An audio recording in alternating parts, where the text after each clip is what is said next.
بسم الله الرحمن الرحيم. أيها الأحبة الكرام، مشاهدينا متابعينا في كل مكان، متابعي ومشاهدي قنوات بين سبورتس، أسعد الله أوقاتكم بكل خير، وأهلا وسهلا ومرحبا بكم من مدينة الخور. نحييكم هنا في دولة قطر، المدينة التي انطلقت منها صافرة البداية لأول مونديال في بلاد عربية، هنا وحيث ملعبها الشامخ استاد البيت تتجه الأنظار وتكبر الأحلام ويلتقي الإنجاز مع الإعجاز في ثاني مواجهات المربع الذهبي لبطولة كأس العالم فيفا قطر 2022.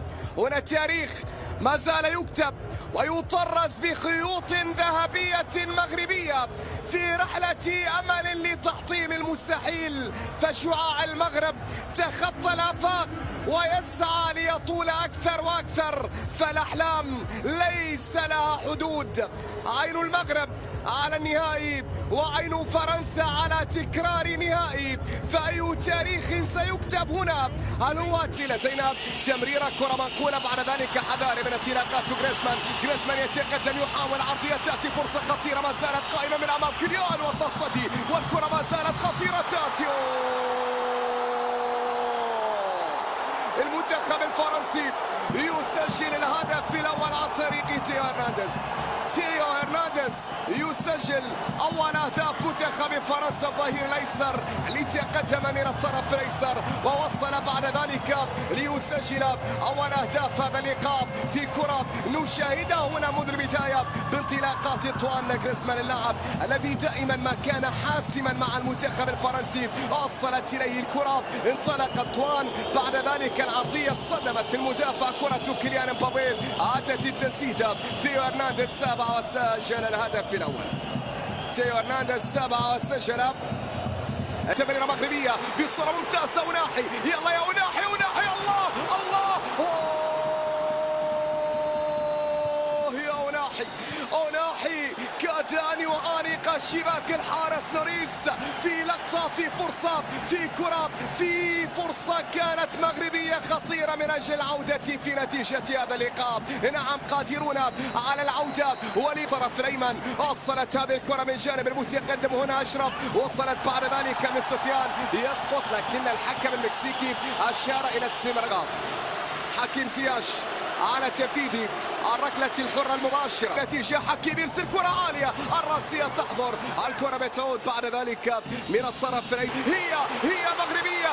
مغربية، لكن التسديدة من حكيم زياش بعيدة، كانت بعيدة كرة حكيم زياش.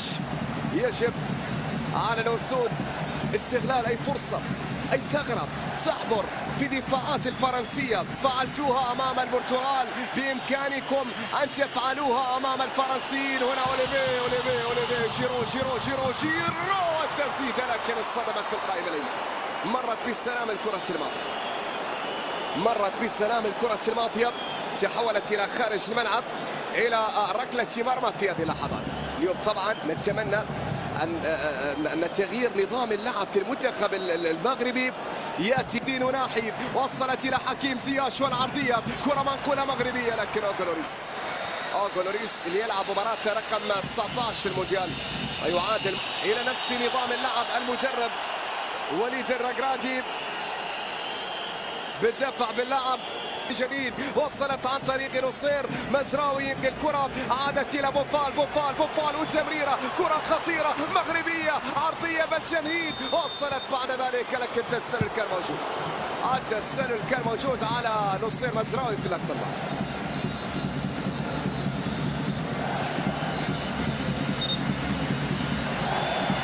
هنا التسلل اللي كان موجود على نصير مزراوي في اللقطة الماضية، وبالتالي طرف الايسر كرة الخطوات، الكرة ما زالت قائمة، خطأ كان موجود.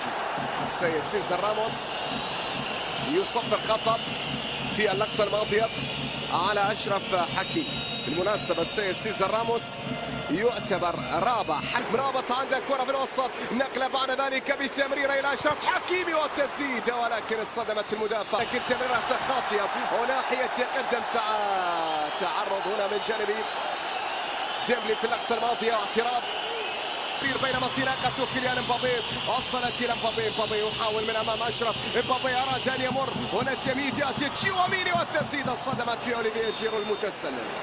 جيرو طول نقله عن طريق سفيان مرابط، تمريره بسرعه ممتازه جميله، الكره رائعه بنيه لا تاتي هي ولكن ابراهيم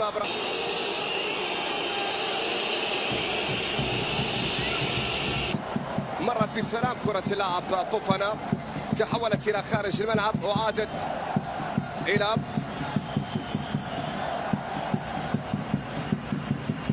ركلة مرمى منتخب الفرنسي. تشواميني يتقدم، هنا تمريرة محاولة خطيرة كيليان، برافو، بينما الكرة ما زالت إلى خارج الملعب، تحولت إلى ركلة مرمى. خطير المنتخب الفرنسي، ومتى تظهر خطورة المنتخب الفرنسي كلما تحرك هذا الرجل، كلما تحرك كيليان مبابي. شاهدوا هنا كيف يطلب الكرة وكيف يتقدم إلى أنطوان جريزمان، يحاول فيها أنطوان لكن برافو جواب في اللقطة الماضية، برافو اليامق في اللقطة الأخيرة، غطى من أمام أنطوان جريزمان. شاهدوا هنا كيف طول الكرة على نفسه ليصل من الطرف ليس لكن قرابا على تنفيذ الركلة. كرة عالية خطيرة تأتي ولكن مرت إلى خارج الملعب، بعيدة، مرت بالسلام من رافائيل فاران إلى خارج الملعب إلى ركلة مرمى. هذا حارس المرمى الحارس ياسين بول. نقلة بعد ذلك من هنا إلى أشرف حكيمي، هي ممتازة خطيرة تأتي ولكن إلى خارج الملعب إلى ركلة ركنية. نعم بالإمكان فعلتموها في الكثير من المرات، بإمكانكم أن تفعلوها اليوم. على تنفيذ الركلة الركنية لمصلحة المدن، ركنية من حكيم زياش يرسلها عالية، لا فرنسية تأتي، ما زالت خطورة، والله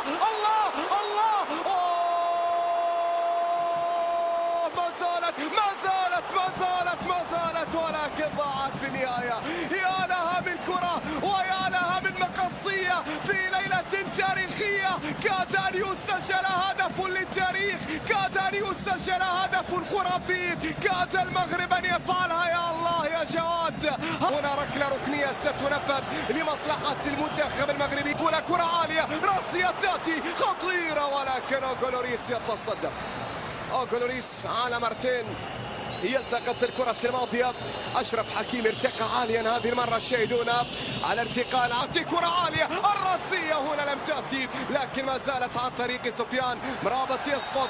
خطأ موجود، خطأ نعم على مبابي، خطأ كان على كيليان مبابي في اللقطة الماضية، لكن برافو هو الذي موجود لمرابط في اللقطة الماضية. حكيم زياش يرسل كرة ساقطة، كرة خطيرة تأتي ولكن إلى خارج الملعب، معها تأتي نهاية لينتهي شوط المباراة كبير بالنسبة لأسود الأطلس أمام فرنسا هنا في هذا اللقاء بعد التأخر في شوط المباراة الأول. هذا الرجل ما هي الحلول، وهو الذي دائما ما داب على الكثير من الحلول في بطولة ظهر فيها المغرب من كبار القوم، ولم يكن مفاجأة في أداء ما ظهر به المنتخب، ذلك عن طريق ثيو هرنانديز. انطلق كيليان مبابي وانطلاقات مبابي ومراوغات مبابي ومحاولات مبابي والعرضية، لكنها طالت، مرت وعادت إلى كوندي تسديدة ولكن برافو السليمة ملاح. تشواميني وصلت إلى أنطوان جريزمان، تمريرة الآن تأتي خطيرة ولكن حارس المرمى هنا يسيبونو من أمام كيليان مبابي. خطأ على كيليان مبابي في اللقطة الماضية. يعتذر كيليان مبابي، وبالتالي لدينا ركلة حرة مباشرة لمصلحة المنتخب المغربي. هذه انطلاقة أنطوان جريزمان أو تمريرة أنطوان جريزمان وانطلاقة كيليان مبابي دائما. ونقلة لمن؟ أشرف إلى حكيم زياش يتقدم، زياش يحاول، زياش والعرضية لكن تغطية كانت من إبراهيم. عادت تمريرة فلمسة فتمريرة أخرى فانطلاقة فعرضية. رائعة وزياش في اللقطة الماضية، بينما كيليان مبابي ينطلق هنا من الطرف الأيسر، راح انطلق، لكن هناك سفيان مرابط موجود، لا تنسى أنه موجود سفيان مرابط من أمام كيليان مبابي، وناحية تزر كزئير الأسود هنا في المدرجات. زياش تمريره في وسط الملعب، أوناحي لمن تمريره الى حكيم زياش يتقدم في اليمين، فرصه مغربيه عرضيه هي